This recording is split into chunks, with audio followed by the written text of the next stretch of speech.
सकाळी कितीही लवकर उठायचा विचार केला पण हे थंडीमुळे मात्र काय उठावंच वाटत नाही. आपण लवकर उठलो किंवा उशिरा उठलो पण पहिली ड्युटी मात्र आपली किचनमध्येच असते. त्यातल्या त्यात आजपासून माझी एक ड्युटी खतम झालेली आहे, कारण आमचं बाळच तिच्या पप्पाला उठवायचं काम करते. बघा ती कशी उठवतीये.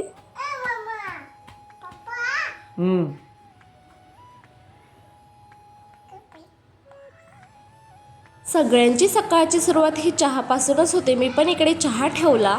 आजपासून विचार करते की गरम पाणी प्यायचं, म्हणून इथे गरम पाणी पण ठेवून घेतलं, पण ते ना माझ्याकडून जास्तच गरम झालं होतं. असो ते मी पिऊन घेतलं. या आमच्या मॅडमला तर मम्मा जसं करणार सेम तसंच करायला बघते. ती पण ग्लासमध्ये पाणी घेऊन पित होती. इकडे मस्त गरमागरम चहा पण रेडी झाला होता. थंडीमध्ये चहा पिण्याची तर मज्जाच वेगळी आहे. एकदम असं तरतरी येते शरीरामध्ये. मग स्वयंपाकाची तयारी पण केली. इकडे भाजीची तयारी पण केली होती. मी अशी भाजी कधी ट्राय केलेली आहे का, तुरीची डाळ टाकून?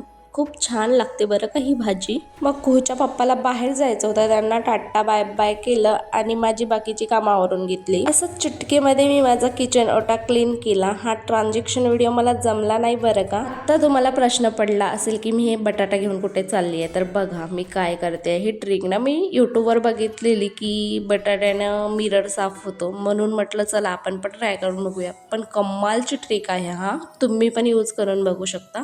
आमच्या या उंदीर मामाकडे थोडंसं जर दुर्लक्ष झालं ना, तिचे असे कारनामे सुरू होतात. त्यातल्या त्यात इकडे हे महाशय येऊन बसले होते, पण चपाती खाल्ल्याशिवाय ते का जाणार नव्हते, म्हणून त्यांना पण चपाती दिली. आता या मॅडमचं कधी संपणार हे काय माहीत नव्हतं. मी तिला हँडवॉश करायला बोलत होते तर ती माझ्यावरच ओरडत होती. संध्याकाळच्या जेवणात छान खिचडी पापडच होतं, कारण कुहूचे पप्पा बाहेर जेवणार होते आणि इकडे आमची MBBS ची तयारी चालू आहे. अभ्यास चालू होतो. चला मग भेटूया नेक्स्ट व्हिडिओमध्ये. तोपर्यंत बाय.